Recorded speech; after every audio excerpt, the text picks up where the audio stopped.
आदाब नाजरीन, जी सलाम की इस खास पेशकश फरिश्ते में आपका इस्तकबाल है। मैं हूं आपसे मुखातिब इमरान खान और आपसे मुखातिब हूं मैं शहबाज। आज हम फरिश्ते प्रोग्राम के जरिए आपको मिलवाने जा रहे हैं उन शख्सियतों से जो वाकई में जमीन पर फरिश्ता बनकर काम करते हैं। मुल्क, कौम, समाज और मिल्लत के सच्चे हमदर्द हैं ये अफराद, और ये लगातार समाज की फलाह बहबूद के लिए काम कर रहे हैं। गरीबों, मोहताजों, तंगदस्तों की मदद लगातार वो कर रहे हैं और साथ ही साथ आपको बता दें कि जो इनका काम है वो समाज के फलाह बहबूद के लिए है। गरीबों, मोहताजों, तंगदस्तों की मदद के लिए हमेशा पेश रहते हैं। और कोई तो बेलौस इस समाजी खिदमत को ये लोग अंजाम दे रहे हैं अपने तरीके से, खास तौर से। और ऐसे तमाम मेहमानों का आज के शो में, इस शो में जी सलाम के जरिए हम इस्तकबाल करते हैं। तो आइए पहली शख्सियत से आपको मिलवाते हैं और उनके बारे में आपको बताएंगे शहबाज। बिल्कुल, डॉक्टर असलम साहब हमारे साथ जुड़ रहे हैं। सबसे पहले बता दें कि डॉक्टर असलम साहब जो है नेशनल मेडिकल कॉलेज सहारनपुर के प्रिंसिपल हैं और साथ ही साथ उनका जो काम उन्होंने अंजाम दिया है उसके बारे में हम बात करेंगे। डॉक्टर असलम खान साहब जो है नेशनल मेडिकल कॉलेज सहारनपुर के प्रिंसिपल डॉक्टर असलम खान आज नेचुरोपैथी के साथ साथ पूरी दुनिया के योग की तशहीर कर रहे हैं। कोविड-19 जैसी आलमी वबा के दौर में यहाँ ये लगातार लोगों को सेहतमंद रहने के टिप्स देते हैं। साथ ही हिंदुस्तान को रूहानी सतह पर आला मकाम दिलाने की भी कोशिश इन्होंने की है। समाज को मजबूत सिमत दे रहे हैं डॉक्टर असलम खान, और इनको ऐसी ही खिदमत के लिए इंटरनेशनल ह्यूमन राइट्स ऑर्गेनाइजेशन ने हाल ही में इंटरनेशनल कोरोना वॉरियर अवार्ड और सनद से नवाजा है। डॉक्टर असलम खान को लंदन से इंटरनेशनल हेल्थ अवार्ड और अमेरिका से डॉक्टरेट ऑफ साइंस की डिग्री से भी नवाजा जा चुका है। हर महाज पर हिंदुस्तान खुद मुख्तार बने, डॉक्टर असलम खान की इस सोच को जी सलाम सलाम करता है। एक और हमारे खास मेहमान हमारे साथ जुड़ने जा रहे हैं और उनका नाम है अनीस कुट्टी साहब। अनीस कुट्टी साहब के बारे में मैं आपको बताऊं कि नेशनल डिफेंस एकेडमी यानी कि एनडीए के लिए तलबा को तैयार करने वाले हिंदुस्तान के एक बड़े इदारे अनीस एकेडमी के आप बानी हैं। पुणे गवर्नमेंट कॉलेज से इलेक्ट्रॉनिक एंड टेक्नो कम्युनिकेशन में डिप्लोमा करने के बाद कम उम्र में तालीम के शोबे में आप खिदमत को अंजाम देने लगे। हिंदुस्तानी फौज से अनीस कुट्टी ज्यादा मुतासिर थे, इसीलिए फौज में भर्ती होने के लिए तलबा की हौसला अफजाई वो आप करने लगे। इसके अलावा कोरोना वायरस की वजह से जब पूरे मुल्क में लोग एहतियात बरत रहे हैं, तालीमी इदारे भी बंद हैं, इम्तहानात मुलतवी हो चुके हैं, लेकिन लॉकडाउन खत्म होने से बाज नहीं आ रहा है। ऐसे में कॉम्पिटिटिव या एंट्रेंस इम्तहानात भी होने हैं, लेकिन इस तरफ किसी की तवज्जो हो तब ना। तो तालीमी इदारे और कोचिंग इंस्टीट्यूट के बंद होने की वजह से तलबा इम्तहानात की तैयारी नहीं कर पा रहे हैं, ये एक बड़ी सच्चाई है। तो तलबा की परेशानी को देखते हुए इन्हीं इम्तहानात में से एनडीए में दाखिले का भी एक इम्तहान है, जिसकी तैयारी मशहूर मैथमेटिशियन अनीस कुट्टी साहब करवा रहे हैं। जी हां, अनीस कुट्टी साहब से तालीम हासिल करके हजारों तलबा एनडीए में दाखिला पा चुके हैं और इस बार भी तलबा को एनडीए एग्जाम में कामयाब करने के लिए अनीस कुट्टी जी जान से लगे हुए हैं और तलबा को ऑनलाइन क्लास से जोड़ करके तालीम दे रहे हैं। अनीस कुट्टी ज्यादा से ज्यादा एनडीए के स्टूडेंट तैयार करके हिंदुस्तानी फौज को दुनिया की सबसे मजबूत फौज बनाने के हक में है। अनीस कुट्टी साहब का भी इस शो में बहुत बहुत इस्तकबाल है। तो इमरान, जाहिर सी बात है कि हमारे साथ जो शख्सियात जुड़े हैं उनके बारे में हमने तफसील से बता दिया है। आइए बरह रास्त उनसे बात करते हैं और जानने की कोशिश करते हैं। सबसे पहले डॉक्टर असलम साहब, आपका बहुत बहुत इस्तकबाल है एक बार फिर से इस प्रोग्राम में। डॉक्टर साहब, अगर हम देखें तो कोरोना के वबा से सिर्फ हिंदुस्तान ही नहीं बल्कि पूरी दुनिया के अंदर कितनी परेशानियां आई हैं वो हम सबने देखी है, और जितनी परेशानियां आई हैं उस दौर के अंदर जितने खिदमत आप हजरात ने अंजाम दी है उसका कोई तसव्वुर भी नहीं कर सकता। सबसे पहले आपसे जानना चाहेंगे कि ये जो लॉकडाउन का पीरियड था उस दौर में जो आपने अपनी जो खिदमत को अंजाम दिया है उसको किस तरह से आप पेश आए उसमें? देखिए, बहुत अच्छा आपने सवाल किया। कोविड-19 जो है ये तो इस साल मतलब शुरू हुआ है और इसकी वबा जो फैली है, पेंडेमिक हुआ है, लेकिन हमारा जो मिशन है खास तौर से वो बहुत पहले से इम्यूनिटी पर है। तकरीबन 1980 से हमने नेशनल लेवल पर एक सोसाइटी बनाई, इसका नाम था मेडिकल वेलफेयर सोसाइटी। तो वो मेडिकल वेलफेयर सोसाइटी का यही मकसद था कि लोगों को इम्यून सिस्टम को बूस्टअप किया जाए ताकि उन्हें कोई भी वबा, कोई भी बीमारी पास ना आ सके। और देखिए, ये काम जो है तभी हो सकता है जबकि हमारे जिंदगी का एक मिशन हो। तो जो लोग मिशन लेस हैं, जो मिशन को की अहमियत को नहीं समझते, वो इसके काम में बिल्कुल माविन साबित नहीं हो सकते, क्योंकि जब तक आपके पास में एक टारगेट ना हो, वो भी खासतौर से इंसानियत के फलाह बहबूद का, उनकी सेहत का, वो भी नेचुरोपैथी के जरिए, तो इंशाअल्लाह उससे फायदा हुआ है हमें। डॉक्टर साहब मुझे याद है, डॉक्टर असलम मुझे याद है, और ये बात आप बिल्कुल सही कह रहे हैं कि आपने इम्यूनिटी को लेकर और इस तरह से आपकी सोच बहुत पहले से रही है, जब ये कोविड का अता पता भी नहीं था। जब जब हम आपके हॉस्पिटल सहारनपुर में जाते हैं, इंडियन मेडिकल इंस्टीट्यूट जो आपने इतना जबरदस्त बना रखा है, आप सबसे पहले ऐसी चाय सब लोगों को, जो भी मेहमान आपके पास आते हैं, पेश करते हैं और कहते हैं, आप खुद कहते हैं कि ये इम्यूनिटी बढ़ाने वाली चाय। उस वक्त हमें लगता था अरे डॉक्टर साहब हमें क्या पिला रहे हैं, अरे डॉक्टर साहब इसका स्वाद, इसका टेस्ट तो बड़ा अजीब है। लेकिन आज हमें लगता है कि वाकई डॉक्टर साहब सही कहते थे।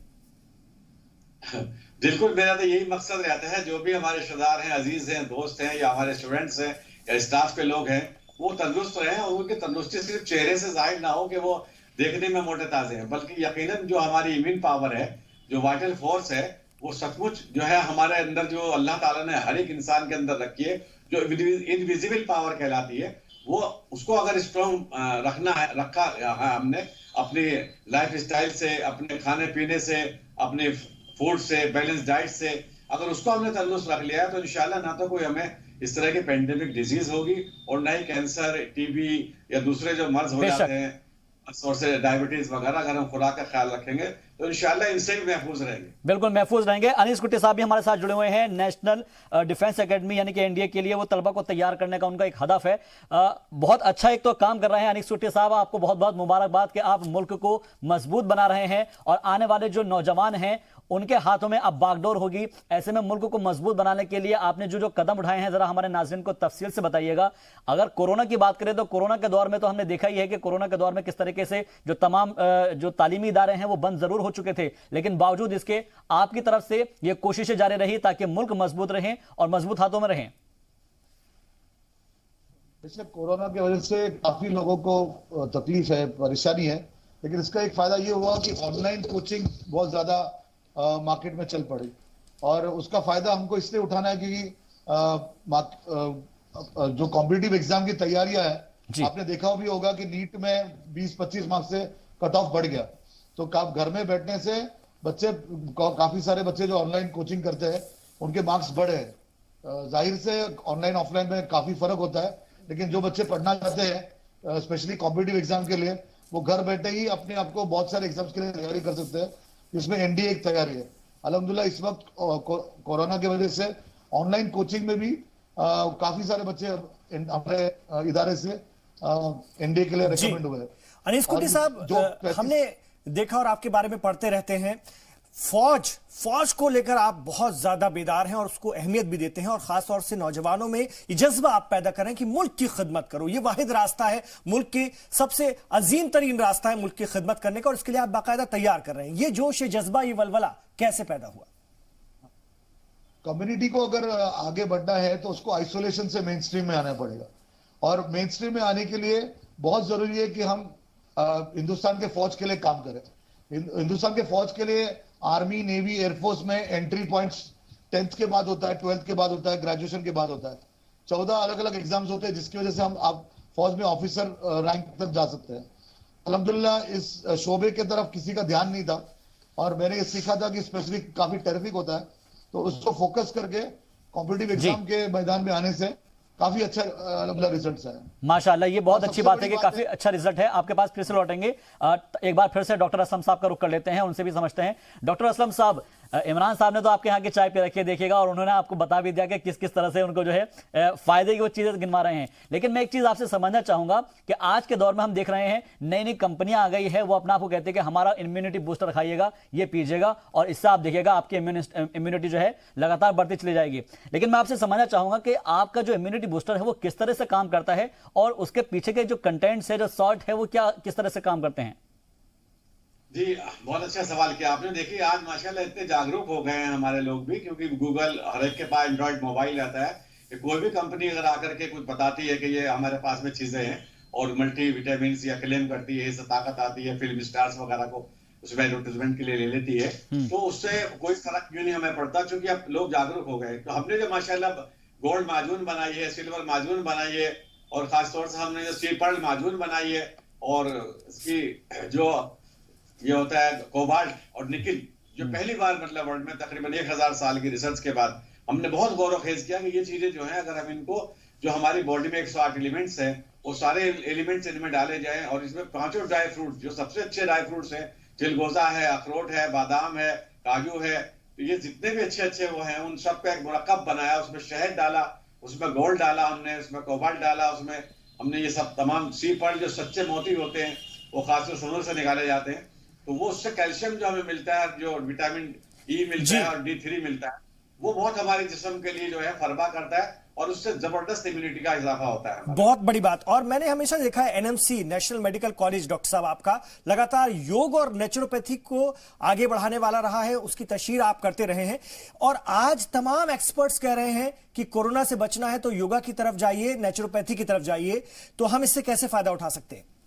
जी बिल्कुल सही कहा आपने। देखिए योगा, आपको ताज्जुब होगा, वैसे मैं तो तकरीबन 45 साल से कर रहा हूं, और मेरी जो मुलाकात मौलाना वहीदुद्दीन खान साहब जो पद्मश्री हैं उनसे हुई, तो वो बता रहे थे, मैं शुरुआत से ही, उनके 96 की शायद एज है इस वक्त, माशाल्लाह हयात है, तो वो जब करते रहे तो मुझे उनसे इंस्पिरेशन मिली, तो उसके बाद में मैंने योगा खुद अपनी लाइफ में भी अपनाया, और जो भारतीय योगा संस्थान है उन्होंने मुझे टीचर मुकर्रर किया।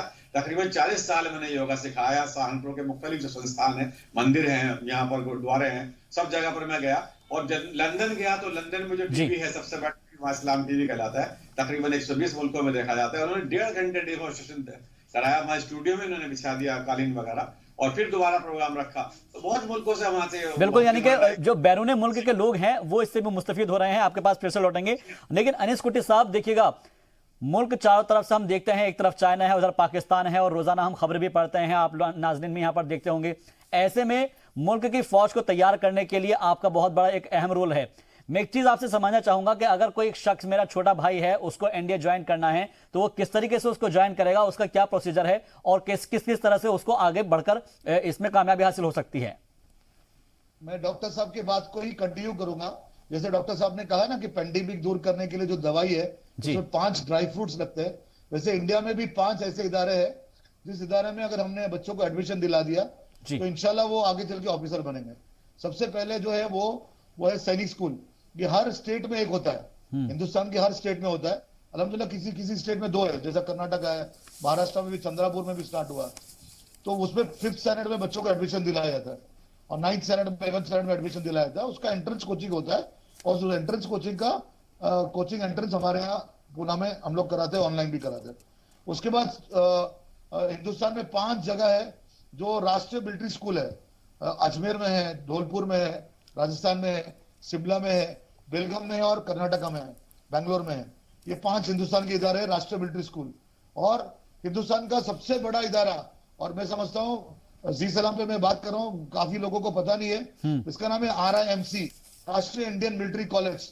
ये ऐसा इदारा है जिसका एंट्रेंस एग्जाम 6th स्टैंडर्ड के बच्चों को होता है, और इससे टफ एग्जाम किसी का नहीं होता। चाइना बोलती है कि हमारा एग्जाम सबसे टफ है, लेकिन मैं जी सलाम के माध्यम से लोगों को बोलना चाहता हूं कि उस एज ग्रुप में RIMC के एंट्रेंस से बड़ा टफ एग्जाम कोई नहीं है। हिंदुस्तान के हर स्टेट से एक ही बच्चा लिया जाता है। बहुत अहम बात, तो बहुत बड़ी बात आपने बताई। और मैं आपसे गुजारिश जरूर करूंगा कि जो बच्चे डिफेंस के शोबे में जाना चाहते हैं, एनडीए की तरफ जाना चाहते हैं, मुल्क और कौम की खिदमत करना चाहते हैं, उनको बेसिक क्या ख्याल रखना चाहिए, किस तरह से अपनी तैयारी को आगे बढ़ाना चाहिए, शुरुआत से किस तरह से अपने आप को तैयार रखना चाहिए? सबसे पहले तो देश के लिए जान देने की जज्बा आना चाहिए। बेशक देश के लिए मर मिटने का, देश के लिए कुर्बानी देने के लिए, और शहीद का दर्जा है। हम जिस मुल्क में रहते हैं उस मुल्क की हिफाजत का, उनके माँ बहनों का हिफाजत का ये जिम्मा हमारा है। इसके ऊपर पहले उसका माइंडसेट होना चाहिए। ये जितने भी सैनिक स्कूल है, राष्ट्रीय मिलिट्री स्कूल है, ये माइंडसेट बनाती है बच्चों का। और उसके बाद सबसे पहला ये मैथ्स बहुत इंपॉर्टेंट है, लैंग्वेज में इंग्लिश, एप्टीट्यूड और लॉजिक, ये 4 चीज जरूरी है किसी भी बच्चे को। अगर वो किसी भी मीडियम का बच्चा हो, चाहे उर्दू मीडियम का हो, मराठी मीडियम का हो, या किसी वर्नाकुलर मीडियम का हो, वो बच्चा वो एग्जाम क्रैक कर सकता है। मैथ्स, इंग्लिश, एप्टीट्यूड और साइकोलॉजी, ये 4 चीज का होना बहुत जरूरी है जी। और ये क्या कहना चाह रहा था कि ये जितना भी फीडर इंस्टीट्यूट है, इसके जरिए से हम लोग खड़कवासला में जो एनडीए का इंस्टीट्यूट है, उस इंस्टीट्यूट में एडमिशन लेने के लिए हर 6 महीने में एग्जाम होता है जो union public service commission conduct करती है, और वो वाहिद एग्जाम है जो 12वीं के बाद होता है। ठीक। बाकी जितने भी एग्जाम होता है वो ग्रेजुएशन के बाद होता है जी, यानी कि जितने भी नाज़रीन हमारे देख रहे होंगे, अगर वो अपने बच्चों को एनडीए में भेजना चाहते हैं या फिर मेरे ही कोई भाई जाना चाहते हैं, तो वो इस तरह से इस प्रोसीजर को आगे बढ़ा सकते हैं। डॉक्टर असलम साहब, अब आपकी जानिब रुख करना चाहेंगे। जिस तरीके से अनीस कुट्टी साहब बता रहे थे कि मजबूत होना जरूरी है, खासतौर पर अगर मुल्क की हिफाजत के लिए हमें तैयार होना है तो अपने जिस्म को भी मजबूत करना होगा, अपने आपको ताकतवर बनाना होगा, अपनी इम्यूनिटी को बढ़ाना होगा। इस इम्यूनिटी को बढ़ाने के लिए, मुल्क की हिफाजत करने के लिए, अपने आप को ताकतवर बनाने के लिए और क्या क्या सी जो ग़िज़ाएं हैं या फिर उन किन चीज़ों पर हमें ध्यान देना होगा? जी माशाल्लाह, बहुत अच्छा मुझे लगा इनकी बात का कि इन्होंने कहा कि मिलिट्री में जाएं। और मैं आपको ये बताऊं, शायद आपको मालूम, इल्म में शायद हो ना हो, मैं 1980 से मिलिट्री में मैं डॉक्टर था और 1989 तक मिलिट्री में सरसावा और सहारनपुर दोनों एयरपोर्ट भी जो यहाँ सरसावा है और सहारनपुर रिमोट डिपो दोनों मेरे पास रहे। और मैंने मिलिट्री वालों में मतलब पहला पूरी यूपी में डॉक्टर था अपनी कम्युनिटी से। अल्लाह का शुक्र है, बहुत ही ज्यादा एजाज है, बहुत ही इज्जत के साथ उन्होंने रखा मुझे अपने पास में। लेकिन मेरी ख्वाहिश ये थी, और मेरी बेटी भी फिर सीआरपीएफ में जो बटालियन अजमेर में है उसमें सीआरपीएफ की डिप्टी कमांडेंट रही, आई सर्जन रही और बहुत ही अच्छा उन्होंने रोल अदा किया। एडमिनिस्ट्रेटिव ऑफिसर भी थी। तो मैं अनीस साहब की बात को करूंगा। और आईएम में मेरा बहुत अच्छा, यहाँ जो देहरादून में सबसे बड़ा अकेडमी है उसमें उत्तराखंड में, और चूंकि मैं उत्तराखंड का ही हूँ, रुड़की की पैदाइश है मेरी, तो मैं अक्सर जाता हूँ, देखता हूँ, तो बड़ा मुझे इंस्पिरेशन मिलती थी। और अल्लाह ने मेरा अपॉइंटमेंट करा दिया, ये बहुत बड़ी बात हुई। अब हमने फिर ये कॉलेज इसलिए खोला ताकि लोगों को रोजगार मिले। तो तकरीबन सन 84 से हमने कॉलेज खोला और जब ये बढ़ने लगा तो आहिस्ता आहिस्ता आहिस्ता मौसूदा कस्बा ने इसका इफ्तिताह किया था। तो इसमें बहुत ज्यादा टाइम की जरूरत पड़ी, तो मैंने इस्तीफा दिया 1989 में। और तब से अब तक लगातार नेशनल मेडिकल कॉलेज, उसके बाद में एनएमसी फार्मा को माशाल्लाह चला रहे हैं, बच्चे भी चला रहे हैं, हमारे साथ में स्टाफ चला रहा है। और पूरे जी सलाम की तो हमें बहुत ही जबरदस्त सताइश मिलती है कि इनके नाजरीन भी और इनके व्यूअर्स और आप लोग माशाल्लाह आ चुके हैं, देख चुके हैं, और बहुत खुशी होती है कि हमें एक इतना बड़ा टीवी, इतना बड़ा इदारा जो है वो सताइश करता है हमारा काम। बिल्कुल डॉक्टर असलम खान साहब, आपको इंटरनेशनल ह्यूमन राइट्स ऑर्गेनाइजेशन ने अभी हाल ही में इंटरनेशनल कोरोना वॉरियर अवार्ड से भी नवाजा है। इसके अलावा ये doctorate of science, national health award, ऐसे बेतहाशा अवार्ड्स आपके पास हैं। मैं आपसे ये बात इसलिए कह रहा हूं क्योंकि मैंने देखा है, आपका शो भी मैं जब देखता हूं, आपसे मुखातिब भी होता हूं, समाजी और मजहबी हम आहंगी के लिए आप हमेशा बात करते हैं, टेलीविजन पर भी और रूबरू भी। ये आपको, मुझे लगता है ये आपके रोम रोम में है और आप हमेशा लोगों को जोड़ने की बात करते हैं। तो किस तरह से ये बहुत जरूरी भी है और खासतौर से बड़ी पॉजिटिविटी की बात आपके जरिए हम तक पहुंचती है। देखिए, अगर हम ये क्लेम करते हैं हम एक अल्लाह के बंदे हैं, या खुदा से प्यार करते हैं, या खुदा ने हमें, हम क्रिएशन है उसकी, तो जितने लोग हैं, चाहे अनीस कुट्टी साहब हो, मैं हूं, इमरान साहब हो, आप भाई साहब, जितने भी लोग हैं दुनिया में, उसका जब उसी क्रिएशन है तो क्यों हम आपस में प्यार नहीं होना। और अगर हमें आपस में प्यार नहीं है तो हम कुछ भी खिदमत कर रहे हो, कोई भी बड़ा काम कर रहे हो, किसी भी खिदमत, चाहे मिलिट्री में अंजाम दे रहे हो, सीआरपीएफ में दे रहे हो, बीएसएफ में दे रहे हो, कुछ भी खिदमत कर रहे हो, माजून बना रहे हो या लीवर टॉनिक जैसा हमने बनाया, और खासतौर से इसमें रिसर्च की थी जिसपे हमें अवार्ड दिए गए, वो इम्यूनिटी पावर के कैप्सूल भी बनाए, और साथ साथ हमने जो बनाई है वो विदाउट अल्कोहल सैनिटाइजर बनाया, जिसका पूरी दुनिया में बहुत जिक्र हुआ, काफी लोगों ने पसंद किया। माशाल्लाह हमारे जिले के एसएसपी साहब और फला जो जितने हायर अथॉरिटीज हैं वो भी इस्तेमाल करती हैं। तो ये बड़ा अच्छा लगा हमें कि लोग जो है पसंद करते हैं और फिर वो एजाज देते हैं। देखिए, हमने तो एजाज के लिए कुछ नहीं किया, लेकिन लोग मलेशिया से बुलाया हो, चाहे ये आपकी मोहब्बत है, ये आपका काम करने का नतीजा है डॉक्टर साहब, क्या लोग आपको इतना ज्यादा एजाज से नवाजते हैं। अनीस कुट्टी साहब, आपसे भी चलते चलते एक चीज समझना चाहेंगे कि अगर कोई शख्स, कोई बच्चा अपने लड़के को, कोई शख्स अपने बच्चों को एनडीए में भेजना चाहता है तो उसके लिए क्या क्या फॉर्म फिलअप करने होंगे और कब कब वो फॉर्म्स निकलते हैं, और साथ साथ जो ट्रेनिंग्स होती है वो कितने कितने मरहले में होती है, कुछ इसके बारे में तफसील से बताएं। बिल्कुल, अल्हम्दुलिल्लाह। मैं डॉक्टर साहब की बात को ही आगे बढ़ाना चाहता हूं कि मुल्क की खिदमत में हम सबको आगे आना है, और जब तक हम खिदमत अंजाम नहीं देंगे तो खिदमत से ही खुदा मिलता है। तो खुदा को पाने के लिए खिदमत ये सबसे अच्छा रास्ता है, और वो एजुकेशन के जरिए से बहुत आसान है। अगर हमको लोगों के अंदर अगर कोई चेंजेस लाना है, और हम लोग जो है ना, हमारे role model APJ Abdul Kalam साहब है, जिन्होंने एजुकेशन के जरिए से काफी चेंजेस लाए, लोग जो उनको रेस्पेक्ट करते हैं। तो हमारे यहाँ पे भी ऐसा ही होता है कि काउंसलिंग होता है और ट्रेन साइकोलॉजिस्ट होता है जो बच्चों के उससे बात करते हैं, उनको मोटिवेट करते हैं, उनका स्वॉट एनालिसिस होता है, स्ट्रेंथ, उसका वीकनेस, उसका अपॉर्चुनिटी, उसका थ्रेट देख के उसको, चाहे वो फर्स्ट स्टैंडर्ड से ग्रेजुएशन तक का बच्चा हो, किसी भी एज ग्रुप का बच्चा हो, उसको किस तरह से आर्मी, नेवी, एयरफोर्स में दाखिला दिलाए, और उसका फॉर्म भरने का पूरा काम एक फोन कॉल के जरिए से हो जाता है उनका। आप एक फोन कॉल कर दीजिए और पूरा बाकी का सब काम हम लोग हमारे इदारे से कर लेते हैं जी। असल में मसला ये है, हमारे कम्युनिटी के अंदर वो जज्बा और वो ये बात आनी चाहिए, उनके अंदर हौसला अफजाई आना चाहिए कि हमको भी अपने देश के लिए जान देना है और हमको आगे बढ़ना है एजुकेशन के जरिए से, और फौज में भी जाना है जैसे बाकी शोबे में जाते हैं। ये बहुत बड़ी बात, बहुत अहम बात।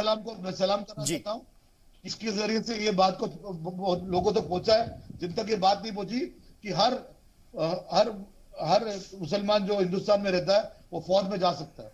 बहुत अहम बात, बहुत अहम बात। वाकई आप दोनों फरिश्ता शख्सियत इंसान हैं और इंसानों के बीच में फरिश्तों वाला काम करें। डॉक्टर असलम खान साहब और अनीस कुट्टी साहब, आप दोनों को बहुत मुबारकबाद और हम तमाम लोगों की तरफ से बहुत दुआएं, और हम सब साथ हैं और आपके इस नेक काम में हमेशा हम सब साथ होंगे। बहुत बहुत शुक्रिया। मोहब्बत का आपकी नवाजिश।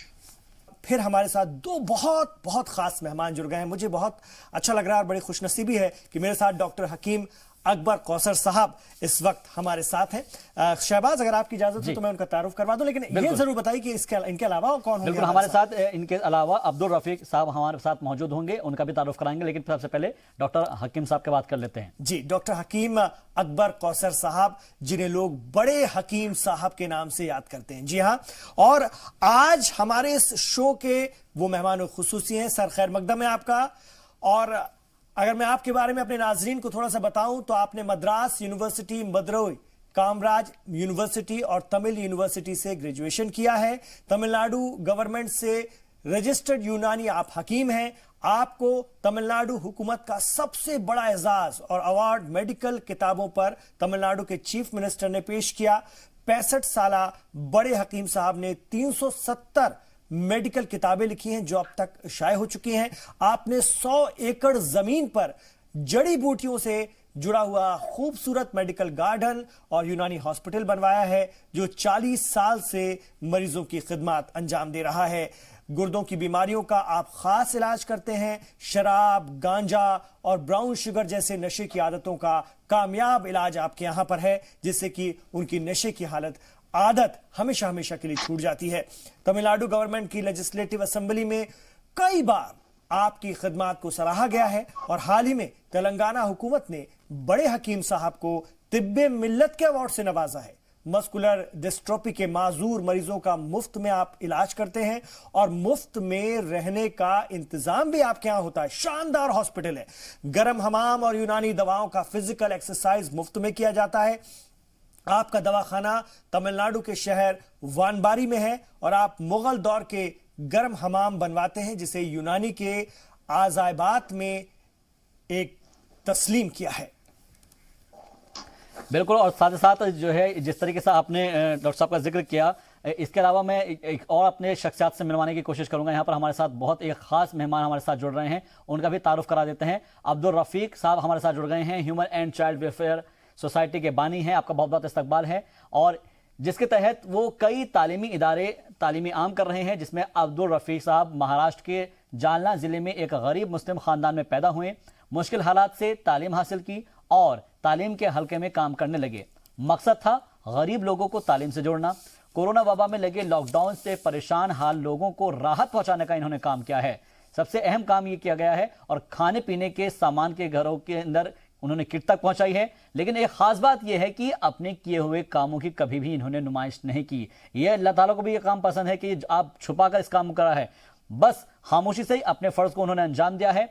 अब्दुल रफीक साहब ने मुस्लिम अक्सरियत वाले इलाके जैसे कि इस्लाम इलाके होते हैं उसमें इंग्लिश मीडियम स्कूल खोलकर गरीब बच्चों को अंग्रेजी मीडियम से तालीम हासिल करने की सहूलत मुहैया कराई है। आज के भी इस दौर के अंदर जब बड़े बड़े लोग हाईफाई होते हैं, उस दौर के अंदर भी इन्होंने स्लम एरिया में ये काम किया है, और इस इलाके में 10वीं तक स्कूल खोला है जहां पर सिर्फ 7वीं क्लास तक ही स्कूल था। अब्दुल रफीक साहब हर साल तकरीबन 300 बच्चों को मुफ्त यूनिफॉर्म और किताबें तकसीम करते हैं।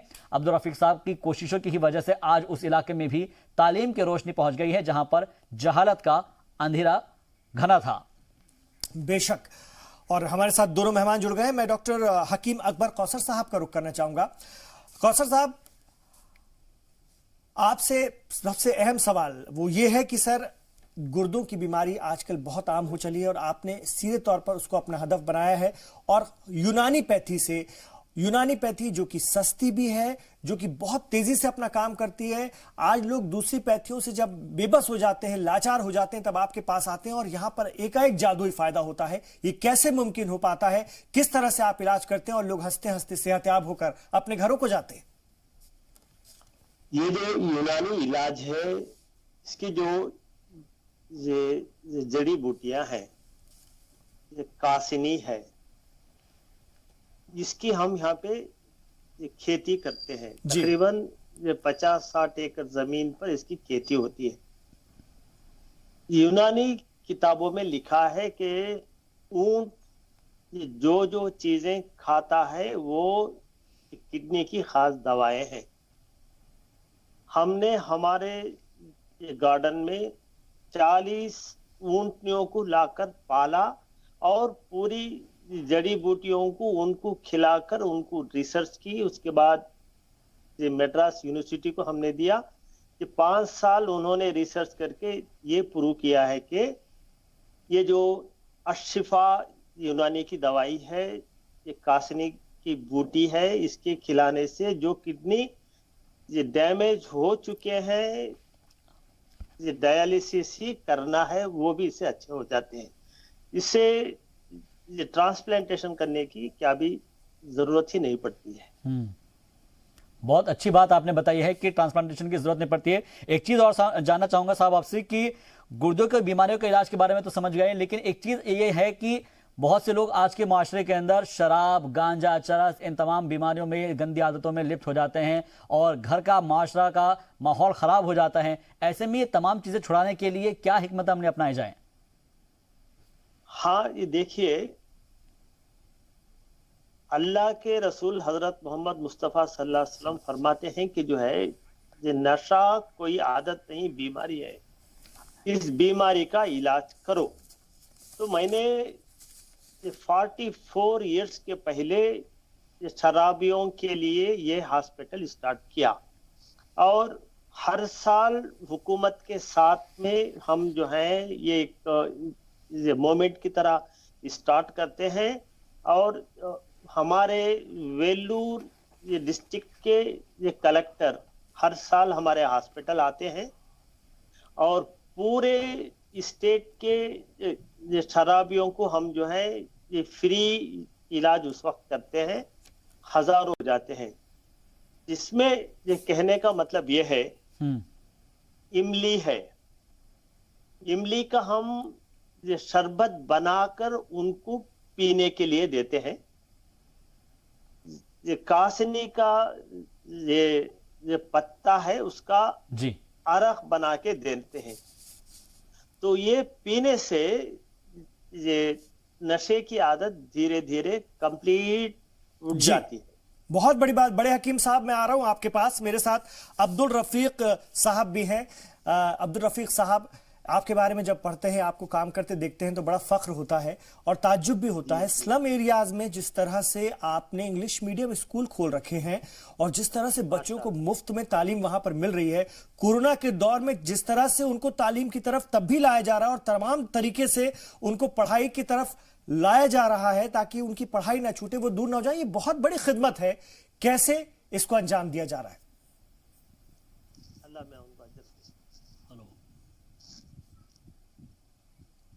जी, कैसे कर पाते हैं इतना?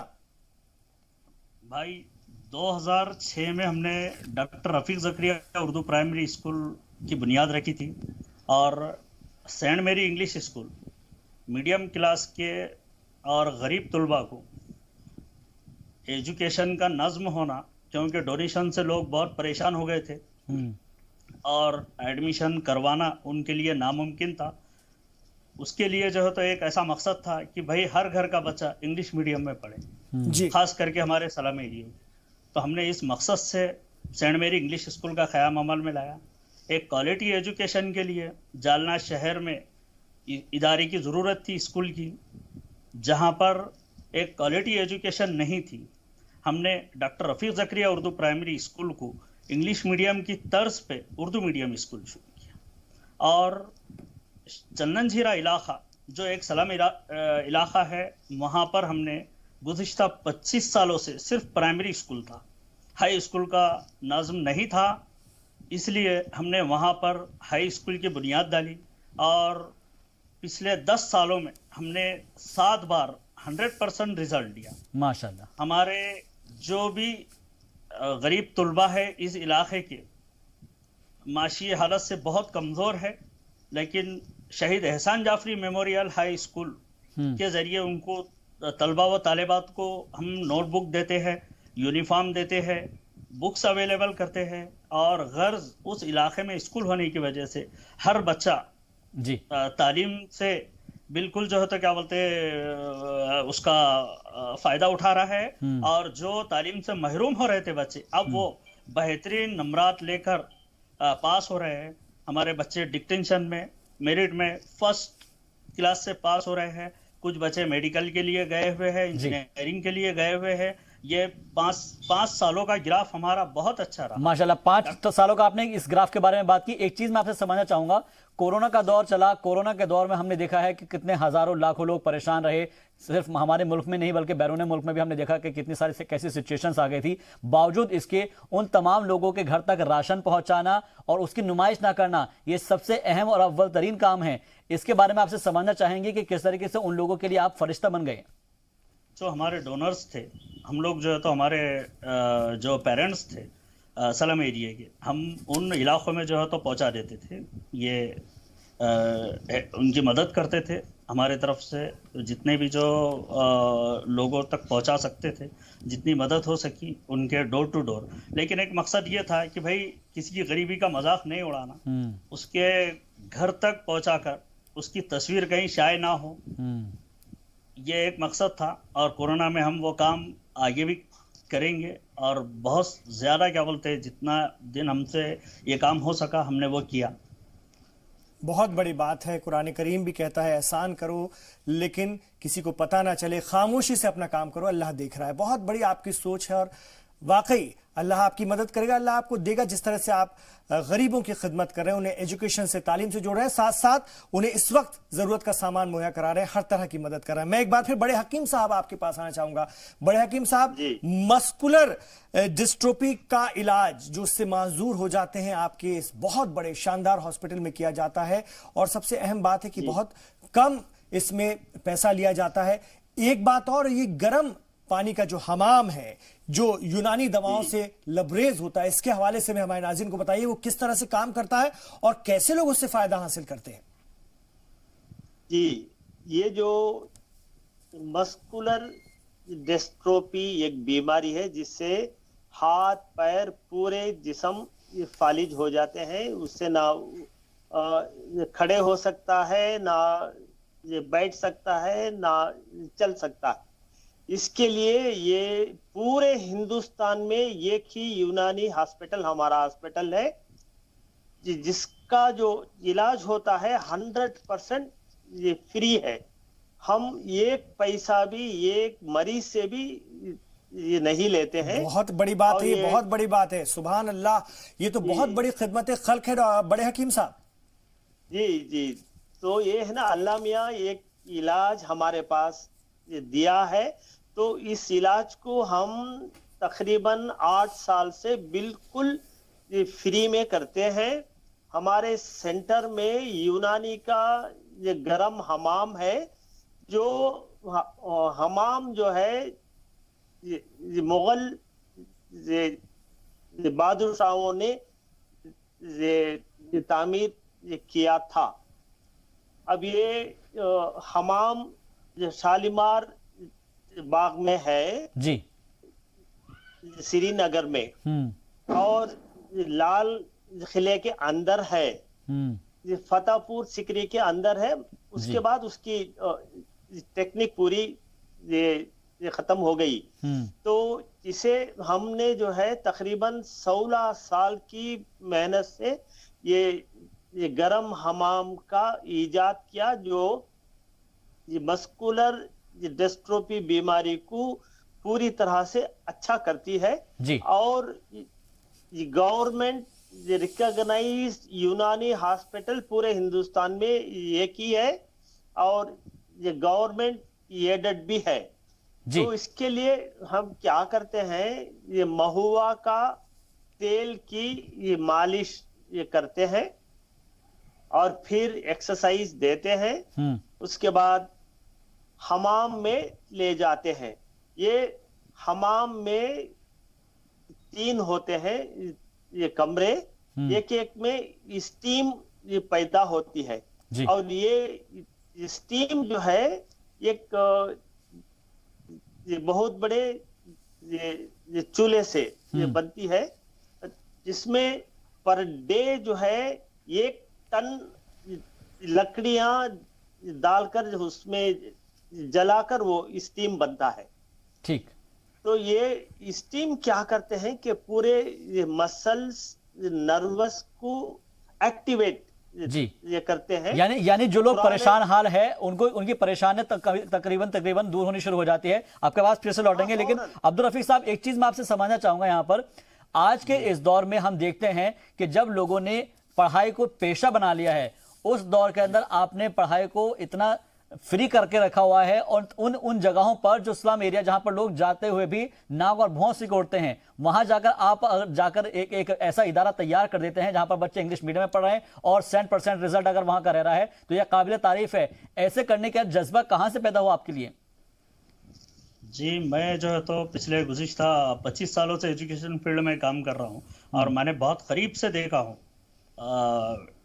जो डोनेशंस का माहौल है और गरीब तबके ये अपने बच्चों को स्कूल तक तो लेकर जाते हैं, लेकिन डोनेशन ना होने की वजह से वो अपने बच्चों को मराठी मीडियम या मराठी नहीं भी तो किसी और मीडियम से जो है तो पढ़ा लेते हैं, लेकिन इंग्लिश मीडियम से तालीम देने का उनका एक मकसद अधूरा रह जाता।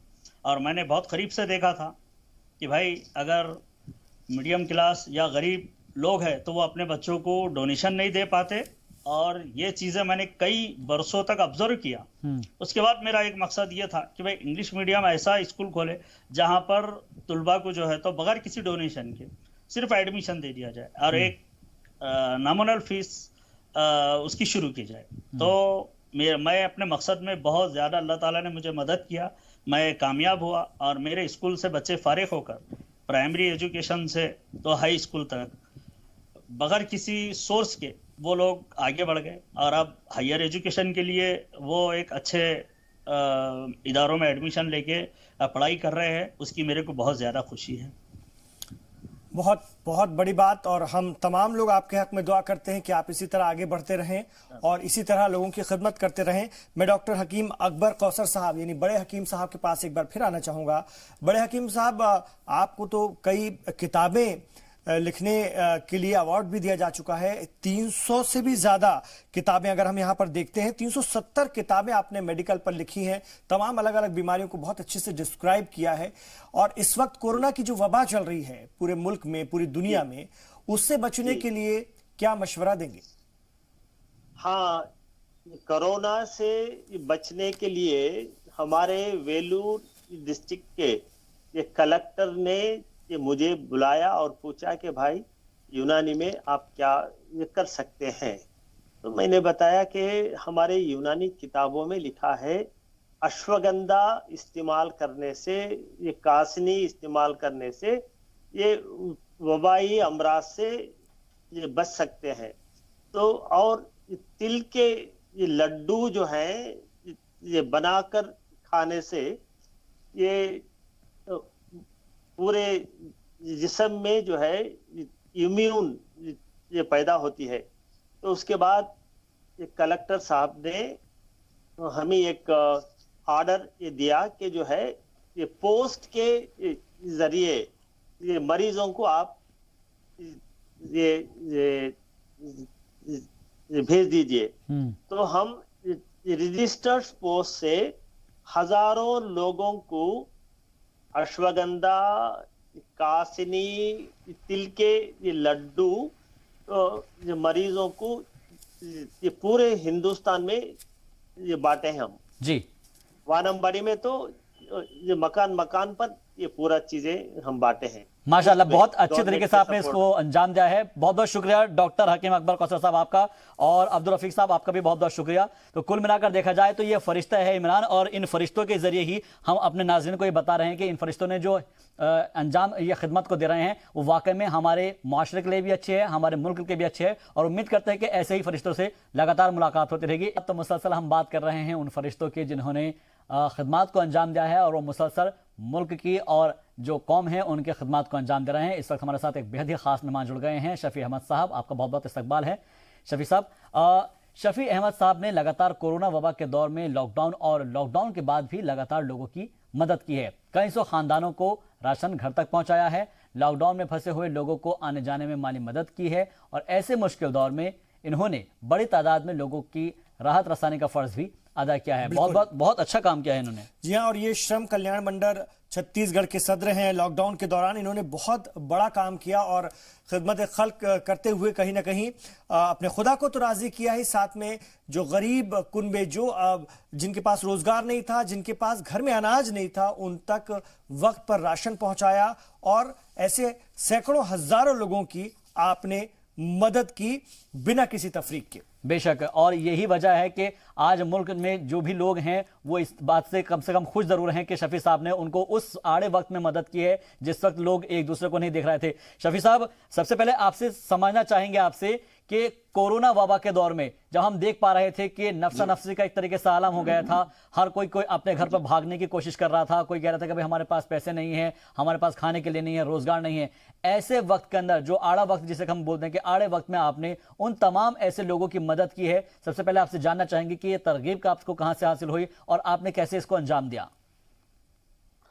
नहीं, मैं तो ऊपर वाले का शुक्रिया अदा करता हूं कि एक माध्यम या जरिया मुझे इसके लिए ऊपर वाले ने बनाया, और आज जो कुछ भी हूं मैं ये मानता हूं कि उन गरीबों की दुआओं से और ऊपर वाले के करम से हूं। और मैं ऐसे मौके पे यदि कुछ लोगों की मदद करने में अगर कामयाब रहा, सफल रहा, तो इसके लिए मैं अपने आप को सौभाग्यशाली समझता हूं। शफी अहमद साहब, जब आपके बारे में हम पढ़ते हैं तो राहत रसानी तो ठीक है, आपने लोगों को उनके घर तक बाहिफाजत पहुंचाने का भी इंतजाम किया। जो लोग यहाँ वहां फंसे हुए थे, दूसरे शहरों में थे, छत्तीसगढ़ के अलग अलग इलाकों में थे, उनको माली मदद, क्योंकि उस वक्त पैसा नहीं था लोगों के पास या पैसा खत्म हो रहा था।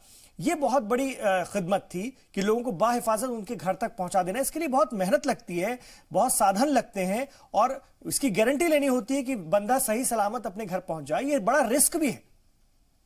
जी जी, वही इसमें पूरी टीम काम कर रही थी। मैं एक मान लीजिए कि जो एक मुखिया के तौर पे अगर मान लीजिए वहां टीम में था, तो मेरी पहचान एक बनी हुई है और उस नाते मेरे को ही लोग समझ रहे हैं, लेकिन मेरे साथ हजारों लोगों का साथ सहयोग जुड़ा हुआ था जिसके कारण ये सब कर पाया मैं। और मैं उन सबको भी अपनी ओर से बहुत शुक्रिया भी अदा करता हूं, उनको अच्छे काम के लिए मुबारकबाद भी देता हूं।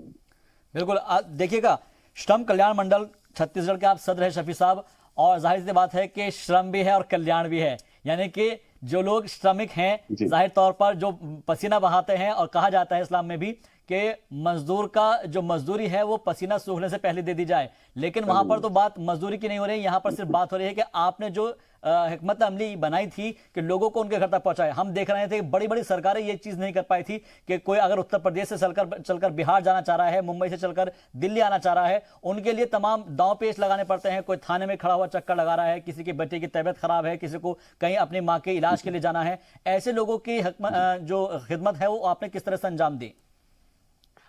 क्या था कि चूंकि छत्तीसगढ़ में कांग्रेस की सरकार भी है और हम लोग एक जिम्मेदारी में भी हैं, उस नाते भी प्रशासन के लोगों ने भी बहुत बढ़ चढ़ के सहयोग दिया है, जिसके कारण लोगों को वहां उनके घरों तक पहुंचाने में हम लोग सफल रहे। और एक जो उस समय परमिशन की बात थी या व्यवस्था बनाने की बात थी, उन लोगों से भी हम लोग लगातार सहयोग लिए, और इस आधार पे हम लोग इस काम को कुछ हद तक करने में सफल रहे जी। रही बात कि जैसे इन सब कामों को करने के लिए तो मैं ये मानता हूं कि इंसानियत ही सबसे बड़ा धर्म है। उस नाते भी कि जैसे अगर मान लीजिए कोई तकलीफ में है, मुसीबत में है, यदि उन लोगों के किसी काम हम आ सके तो शायद हमारा जीवन सफल हो पाएगा। और उसी नाते उस सोच के आधार पे भी हम लोग काम करते हैं, और काम करने में सचमुच में बहुत सुकून मिलता है, एक तसल्ली भी मिलती है। जी शफी अहमद साहब, हालात भले ही उस दौर के तो बदल गए हैं।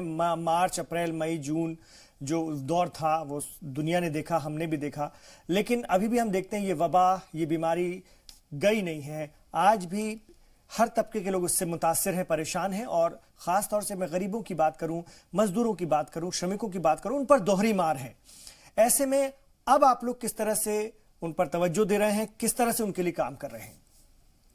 अभी जैसे क्या है कि एक तो जो लोगों को किस तरीके से बचाव अपना करने की जरूरत है इस कोविड के समय में, वो बहुत हद तक लोग समझ भी चुके हैं, यूज टू हो गए हैं। मतलब जैसे कि कैसे रखना अपने हाथ को, खाना खाने या किसी चीज को इस्तेमाल करने से पहले धोना, मास्क लगाना, या लोगों से एक सोशल डिस्टेंस बना के रखना, इन सारी चीजों की समझ अब लोगों में हो चुकी है।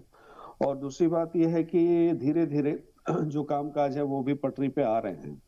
हम लोग भी इस बात को लोगों से लगातार चर्चा में अभी तक इस बात को बनाए हुए हैं कि चूंकि कोरोना जो एक महामारी या वबा फैली हुई है, इससे अभी जब तक कि इसका वैक्सीन ना आ जाए तब तक ये बीमारी हमारे बीच में रहना है। जैसे और बीमारियां हैं उसी तरीके से ये कोरोना की भी बीमारी रहेगी, और इससे भी हमको बच के चलना है, जितना बचाव कर सकें अपन।